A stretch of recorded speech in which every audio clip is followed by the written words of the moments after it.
Hello guys, welcome back in the back office channel. देखो आज का जो टॉपिक्स है, आज मैं चूज किया हूँ डीसीएल। देखो डीसीएल मीन्स अभी देखो जितना भी एसक्यूएल कमांड अपना होता है ना, इसमें चार टाइप्स के होते हैं। एक आपका डीडीएल है, next DML, DCL and TCL. मैंने अभी तक डीडीएल कवर किया है, जिसके अंदर आपका हम लोगों ने डेटाबेस क्रिएट किए थे, ओके, टेबल क्रिएट किए थे, डेटाबेस को मॉडिफाई किए थे। तो ये सब आपका डीडीएल में आएगा, डेटा डेफिनेशन लैंग्वेज। नेक्स्ट आता है डीएमएल, डेटा मैनिपुलेशन लैंग्वेज। इसमें आपको टेबल को मॉडिफाई करते हो, टेबल का डेटा मॉडिफाई करते हो। इसमें भी सब हुआ नहीं है, इसमें आपका सेलेक्ट इंसर्ट अपडेट डिलीट हुआ है, बाकी सारे बाकी है भी है। तो ये सब भी मैं लेके आऊँगा। बट आज का जो मैं टॉपिक चूज किया हूँ वो क्या है, डीसीएल। डीसीएल मतलब होता है डेटा कंट्रोल लैंग्वेज। मतलब आप अपने डेटा को कैसे कंट्रोल कर सकते हो। कंट्रोल मीन्स अगर आपके सिस्टम पे कोई बैठा है या आपके सिस्टम पे एसक्यूएल में किसी और बंदे को आपने काम करने के लिए असाइन किया है, तो उस टाइम उसको कितना एक्सेस होना चाहिए, किस टेबल का एक्सेस होना चाहिए, किस टेबल का एक्सेस नहीं होना चाहिए, उस टेबल में क्या काम कर सकता है, क्या काम नहीं कर सकता है, वो सब आप मैनेज करोगे डीसीएल से, डेटा कंट्रोल लैंग्वेज से। तो इसमें दो ही ऑप्शन होता है, एक होता है ग्रांट, एक होता है रियोग। ग्रांट क्या करेगा, परमिशन असाइन करेगा। रियोग क्या करेगा, परमिशन डिनाई करेगा। ओके, तो इसी का एग्जांपल लेके चलेंगे। थोड़ा ध्यान से देखना, बहुत इंपॉर्टेंट चीज़ है। आपको इंटरव्यू लेवल, कंपनी लेवल, हर जगह काम पे आने वाला है। ओके, काम करोगे उस टाइम भी यूजफुल आएगा। किसी को अगर आपको एक प्रायोरिटी लेवल पर रखा जाए कि किसी को क्या असाइन करना है, तो उस टाइम भी इसको आपको जरूरत पड़ने वाली है। ओके, तो सिंपल टॉपिक्स है, how to create log in, user and grant permission in SQL. तो सिंपल सी बात है, देखो जब भी आप यहाँ पे जाओगे ना, आप कभी भी काम करोगे तो डेटाबेस लेवल पर एक लॉगिन बनता है। लॉगिन मतलब एक यूजर बनाओगे आप। क्या बनाओगे, एक यूजर बनाओगे। मतलब ये जो यूजर बनेगा, यूजर का कुछ नाम रहेगा, जैसे मान लो मैं नाम दे दिया टेस्ट करके, इसका एक पासवर्ड दोगे, तो इसका एक यूजर आपका क्रिएट होगा। ये यूजर है, ये इसका यूजर नेम है, इसका पासवर्ड है। फिर उसके बाद आपके पास मल्टीपल डेटाबेस होंगे, उस यूजर को किस डेटाबेस का एक्सेस रहेगा। ओके, तो ये जो यूजर बनेगा ना, ये यूजर, इसको बोलते हैं लॉगिन। तो ये जो लॉगिन बनेगा ये आपका सर्वर लेवल बनेगा। तो सर्वर लेवल पे एक ऑप्शन आता है यहाँ पे सिक्योरिटी के अंदर क्या है, लॉगिन्स। तो लॉगिन्स के अंदर देखो जितने भी आपके यूजर्स है सब यहाँ पे दिखता है। तो जैसे यहाँ पे टेस्ट दिख रहे हो, तो मैंने टेस्ट बना के रखा है ऑलरेडी, ये दिख रहा है। हम लोग आज एक नया बना के देखेंगे। तो ये जो टेस्ट दिख रहा है यहाँ पे, ये भी एक लॉगिन है। फिर ये जो लॉगिन है, ये किस डेटाबेस को एक्सेस करेगा, वो आपका मैटर करता है कि इस टेबल के अंदर, सॉरी डेटाबेस के अंदर, इसके अंदर किस टेबल का एक्सेस दिया है मैंने यूजर के अंदर। तो ये सब चीज़ ना हम लोग कमांड से करके देखेंगे। ओके, अच्छे से समझेंगे इसको। तो देखो पहला स्टेप क्या है, पहला इसके अंदर एक ये बनाओगे, सिक्योरिटी के अंदर एक लॉगिन्स बनाओगे। तो हम लोग दोनों की तरह देखेंगे। एक तो ऑप्शन होता है, डायरेक्टली यहाँ पे राइट क्लिक करके न्यू लॉगिन करोगे। ओके, न्यू लॉगिन करके आप नाम दो, एसक्यूएल सर्वर चूज करो, पासवर्ड दो, ओके कर दो, दैट्स इट। तो जैसे मान लो यहाँ पे मैं दे दिया आपका एग्जांपल ले लो, ये आपका ऑप्शन के थ्रू है ना, तो मैं दे दिया टेस्ट 1, पासवर्ड दे दिया, स्मॉल में रखता हूँ, ईजी रहेगा। ये टेस्ट 1 है, ओके, पासवर्ड है टेस्ट 1, ये भी टेस्ट 1 है, टेस्ट 1।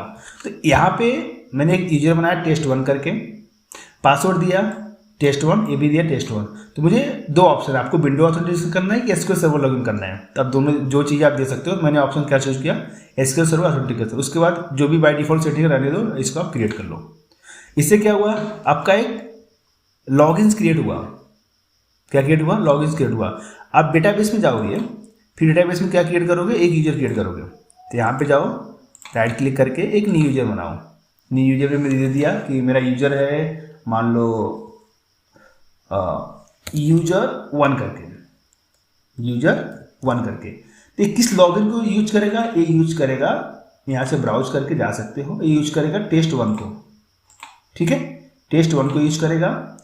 डिफॉल्ट स्कीमा क्या रहेगा इसका, डिफॉल्ट स्कीमा क्या रहेगा, डीबीओ रखो, क्योंकि मुझे डेटाबेस एक्सेस लेवल दे दो। डेटाबेस जितनी भी आपका टेबल्स बनते हैं, ओके, वो सब डीबीओ के अंदर आता है।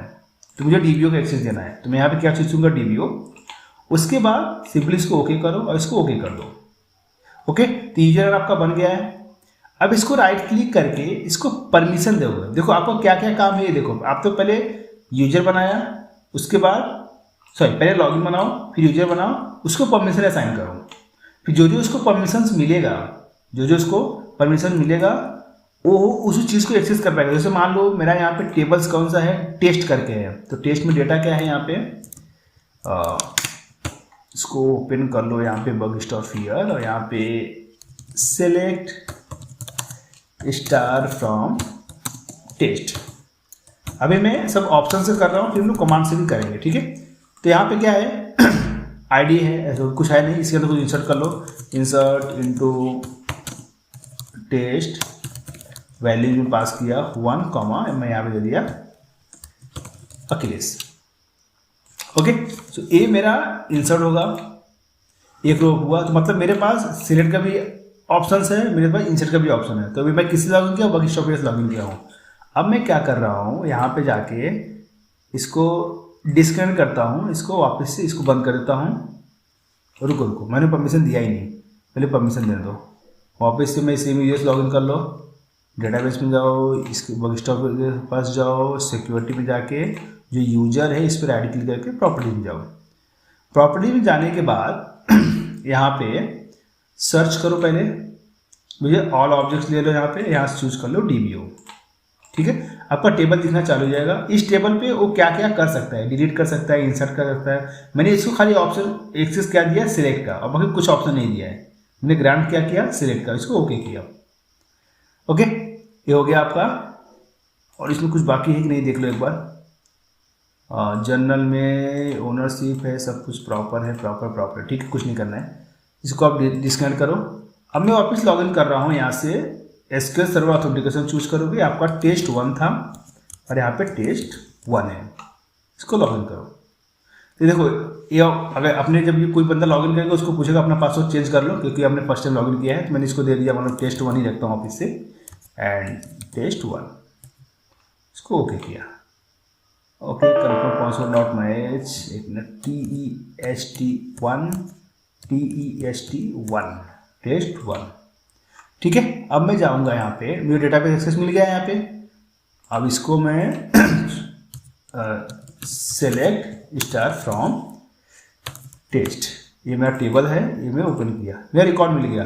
अब मैं ट्राई कर रहा हूँ इसके अंदर इंसर्ट करने की, इंसर्ट इनटू टेस्ट वैल्यूज में पास करूँगा यहाँ पे 2, मैं डाल दिया अखिलेश 1 करके।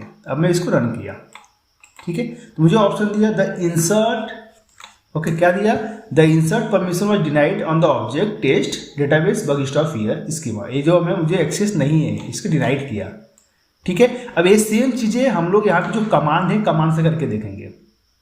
ओके, तो एक काम करो, अभी हम लोग कमांड पे जाते हैं। तो वापिस से मैं इसको डिस्कनेक्ट करता हूँ, बंद करता हूँ इसको, मैं चल जाता हूँ अपने बग स्टॉप हियर जो मेरा मेन लॉगिन था इसके पास। मैं यहाँ पे जाऊँगा और यहाँ पे न्यू विंडो ओपन करता हूँ। देखो, तो पहले अपना ऑप्शंस क्या है, पहले आप लॉगिन क्रिएट करोगे जो सिक्योरिटी के अंदर आके सेव होगा यहाँ पे।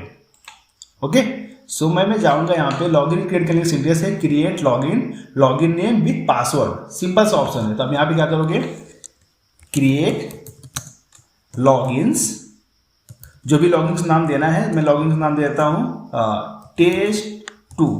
पहले मैं टेस्ट 1 दिया, अब मैं कहता हूँ टेस्ट 2 विथ पासवर्ड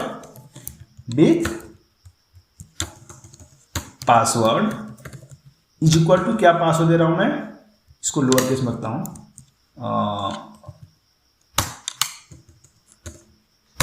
टेस्ट 2। तो पासवर्ड भी मैं क्या रख रहा हूँ यहाँ पे, टेस्ट 2, स्पेलिंग गड़बड़ है यहाँ पे, ठीक है। अब मैं बार क्रिएट लॉगिन क्या आपका यूजर नेम बनेगा टेस्ट 2, पासवर्ड क्या बनेगा, ये बनेगा। तो ये मैं इसको रन किया, इससे क्या हुआ, आपका लॉगिन्स बना। अब यहाँ पे आके रिफ्रेश करोगे, देखो यहाँ पे टेस्ट 2 आपको दिख गया, तो लॉगिन्स बन गया। अब सेकंड स्टेप क्या है, अब जाके डेटाबेस में क्या बनाओगे, बग स्टॉप हियर के अंदर यूजर्स। तो पहले मैं यहाँ से बग स्टॉप हियर को पहले यहाँ पे बग स्टॉप हियर ओपन कर लेता हूँ, use bug stop here. Okay, हाँ, अब मैं क्या बोलूँगा, अब मैं बनाऊँगा यूजर्स। तो यहाँ पे बोलाऊँगा क्रिएट यूजर। यूजर का नाम मैं दे दिया मान लो user2, ठीक है, user2, one second, create user2 for login. Login का नाम क्या है, टेस्ट2। तो मैं यहाँ पे user2 बना रहा हूँ, यहाँ पे ये user2 आपका टेस्ट2 के लिए बन रहा है। तो मतलब जब लॉगिन होगा तो इसमें जो भी एक्सेस रहेगा, जो भी मैं इसमें परमिशन दूंगा, ये परमिशन इसको अप्लाई होगा, ठीक है। तो ये बन गया आपका यूजर। तो देखो अब इसमें अंदर जाके टेबल सिक्योरिटी के अंदर जाके चेक करोगे सिक्योरिटी में, तो यहाँ पे user2 भी आ गया है। अब मुझे देना है परमिशन। तो परमिशन के लिए क्या बोलोगे, grant select to test two, one second, spelling जो कमांड का आगे पीछे हो रहा है, object name this to, user name this, okay sorry. हाँ, ग्रांट, देखो ग्रांट सिलेक्ट, मैं सिलेक्ट दे रहा हूँ किस टेबल पे, टेस्ट टेबल का नाम है, टू टेस्ट2, ये आपका यूजर नेम है, ओके, ये आपका टेबल नेम है, ये आपका सिलेक्ट है। तो मतलब इसको जो अप्लाई हुआ, क्या अप्लाई हुआ, टेस्ट2 सॉरी यूजर2 बनेगा ना, यूजर का नाम यहाँ पे आता है, ठीक है, ये बना। तो अभी क्या हुआ है पता है, अब यहाँ पे आपका यहाँ पे लॉगिन क्रिएट हुआ, यूजर क्रिएट हुआ, यूजर को अपने परमिशन अप्लाई कर दिया। अब काम करो, अब जाके यहाँ से दूसरा एक कनेक्ट करो। तो मैं यहाँ पे जा रहा हूँ SQL सर्वर, इसको पास किया टेस्ट2, इसको पास किया टेस्ट2, ये मेरा लॉगिन हुआ। अब मैं इसमें जाके जब डेटाबेस को ओपन करूँगा, राइट क्लिक करके न्यू क्वेरी, देखो दो विंडो है, ये विंडो आपका इसका है, user2 का है, ओके, ये जो विंडो है अपना एडमिन वाला है। तो यहाँ पे मैं जब जाके इसका ये चेक करूँगा कि सिलेक्ट स्टार फ्रॉम टेस्ट का टेबल का नाम है, इसको रन किया, तो मुझे आपको यहाँ पे एक्सेस मिला। जब मैं इसमें इंसर्ट करने जाऊँगा, insert into test and values is equal to, यहाँ पे वैल्यू पास करो 2, मान लो ABC पास कर दो और चेक करो आपका इंसर्ट हो रहा है कि नहीं, ओके। तो अगर मैं इसको करूँगा तो मुझे क्या दिया, परमिशन नहीं है। अब मैं यहाँ पे जाके इसको परमिशन दे दिया, चल भाई इसको सिलेक्ट का भी होना चाहिए, इसको इंसर्ट का भी होना चाहिए, ठीक है। इसको रन किया, यहाँ पे आके अब इसको इंसर्ट करो, क्या हुआ, रो इफेक्ट हुआ, मतलब अब तो ये भी काम कर सकता है, अब ये भी काम कर सकता है, क्योंकि यहाँ पे परमिशन क्या मिल गया उसको, सिलेक्ट का भी मिल गया, इसको इंसर्ट का भी मिल गया। लेकिन ये बंदा इंसर्ट तो कर दिया, अभी तो सोच रहा मैं इसको डिलीट भी कर दूँ, delete test, okay, where ID is equal to 2। Delete करने गया तो इसको मैसेज क्या आ गया, you don't have the permissions, because इसको क्या परमिशन दे के रखा गया, इसको खाली सिलेक्ट इंसर्ट दिया है। तो जो एडमिन होता है, जो ओनर होता है, जो जिसका यूजर क्रिएट करेगा, उसको जैसा परमिशन देगा उतना ही काम करेगा, ठीक है। और थोड़ी डिटेल जान लेते हैं। तो यहाँ पे देखो क्या आता है, सॉरी, हाँ, इसमें ग्रांट या रिवोक है। अभी मान लो आपने उसको परमिशन तो दे दिया, आपने उसको परमिशन दे दिया, अब उसको इंसर्ट परमिशन हटाना है, तो आप क्या करोगे, उसको बोलोगे revoke insert on test to user two, कि अब इसको इंसर्ट यूजर2 से टेस्ट टेबल से इंसर्ट का परमिशन निकाल ले, नहीं निकाल लिया। अब बंदा अगर वापस से इंसर्ट करने का ट्राई करेगा तो इसको वापस मैसेज आएगा, the insert is denied because you don't have the permissions, okay. तो सिमिलरली अब यहाँ पे जो ग्रांट है रिवोक का है, सिंपल मीनिंग है, अगर आपको एक्सेस देना है तो ग्रांट यूज करो, एक्सेस नहीं देना है तो रिवोक यूज करो, एक्सेस तो निकालना है तो, ओके। देखो यहाँ पे एक और ऑप्शन है, ब्रीथ ग्रांट ऑप्शन, ये ऑप्शनल है, ये अगर पास करोगे तो भी चलेगा, नहीं पास करोगे तो भी चलेगा, ओके। तो ये जनरली क्या करता है, यहाँ से अगर इसको पास करोगे, इससे क्या होगा, ये समझने से पहले ये समझो यहाँ पे क्या दिया है। यहाँ पे मैंने एक ट्री दिया है, जैसे मान लो यूजर ए है, यूजर ए ने यूजर बी एंड यूजर सी को क्रिएट किया, और बी ने ई को क्रिएट किया, बी ने एफ को क्रिएट किया, सी ने डब्ल्यू को क्रिएट किया, सी ने एच को क्रिएट किया, एंड डब्ल्यू ने वाई बी को क्रिएट किया। इस केस में अगर मान लो मैंने ये जो ग्रांट परमिशंस है, ये परमिशन अगर मैं सी को अप्लाई कर रहा हूँ तो इसके जितने भी चाइल्ड होंगे विथ ग्रांट दिया तो इसके जितने भी चाइल्ड होंगे ऑटोमेटिक ए इसके सारे सब चाइल्ड को असाइंड होगा। अगर मान लो मैंने कोई परमिशन निकाल रहा हूँ तो ऑटोमेटिक सब में से निकल जाएगा, अगर मैं किसी परमिशन अप्लाई कर रहा हूँ तो ऑटोमेटिक सबको अप्लाई हो जाएगा। तो ये चाइल्ड लेवल तक ऑटोमेटिक असाइन करना है, तब के लिए क्या होता है विथ ग्रांट ऑप्शंस। और इसमें देखो नीचे कुछ एग्जांपल देकर रखा है, समझ जाओ। मान लो great select grant the select previous to user, कुछ यूजर को अगर खाली सिलेक्ट देना है, सिंपली क्या बोलो ग्रांट सिलेक्ट अन टेबल का नाम टू यूजर 1। किसी को डिलीट भी परमिशन देना है तो रियोक निकालना है तो रियोक डिलीट। तो जिसको असाइन करना होता है उसको आप ये दोगे क्या बोलते हैं ग्रांट दोगे, अगर किसी से निकालना होगा तब उसको क्या दोगे रियोक दोगे। तो बहुत सिंपल है, समझो। कुछ डाउट होता है आप कमेंट करो, मैं डेफिनेटली इसका बेस्ट अदर ऑप्शन निकालूंगा, या किसी और वीडियो में आपको किसी और टाइटल पे अगर आपको वीडियो चाहिए आप वो भी कमेंट करो, मैं उसका आपको बेस्ट एग्जांपल लेके बताऊंगा। ठीक है।